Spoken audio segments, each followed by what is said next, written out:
This video is assisted by Once Football, one of the best football analysis software in the market.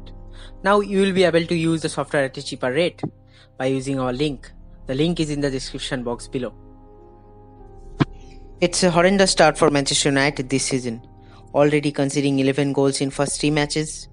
Only Fulham and West Brom has conceded the same or more number of goals, that too playing an extra match. There are a lot of issues with the club, and the failed transfers have added to the wound. United needed a right wing, a centre back, a full back, a defensive midfielder as Matic's replacement, and a striker, according to their priority.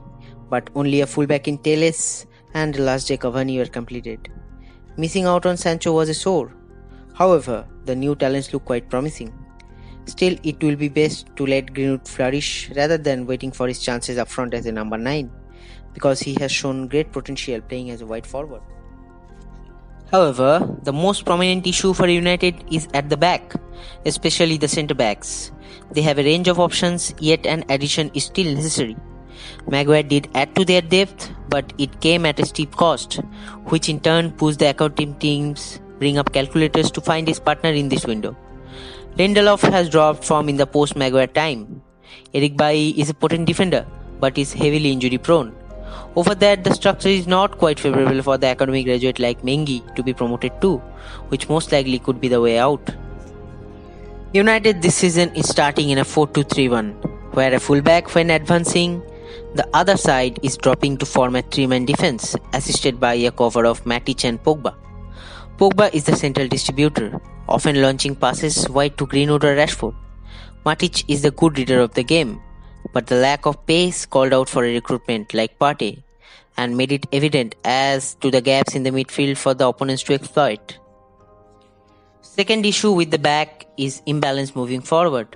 Shaw on the left is at ease while carrying the ball and threading passes, but on the other side this forward movement is limited with Wan-Bissaka, and both Fosu-Mensah against Palace and Dalot in the Carabao Cup showed better intent and should be utilized more often rather than just depending on Wan-Bissaka's precise tackle alone. Wan-Bissaka's lack of positioning sense has often put the team into trouble. Lack of coordination, the individual errors leading up to the goal were clear as daylight, and the management should definitely focus on the issues before it's too late. Players often stood ball watching rather than intercepting, which cost in a goal at times. Lack of leadership and adapting to new roles often showed gaps in the defense and are being easily exploited by the oppositions, adding to the high line from defenders who are lacking speed, giving opportunity for counters.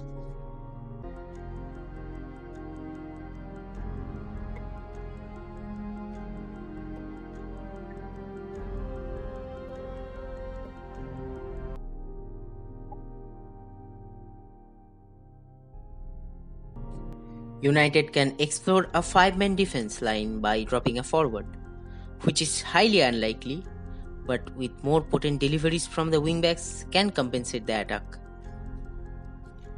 In the midfield, the partnership of McTominay and Fred look much safer and will open the prospect of a 4-2-2-2 with Pogba and Bruno as the advanced midfielders.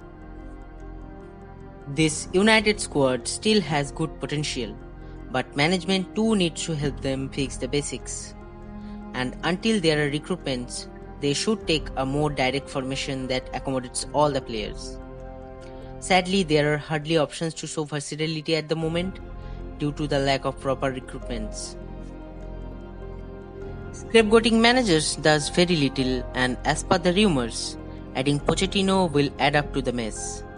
A high-profile summer recruitment, securing European monetary surplus followed by inability to meet the issues, leading to a viscous cycle. United board are turning the sports business into a mockery. If you like the video, please give a thumbs up, share with your friends, and the gracious subscribe will really motivate us. Thank you for watching.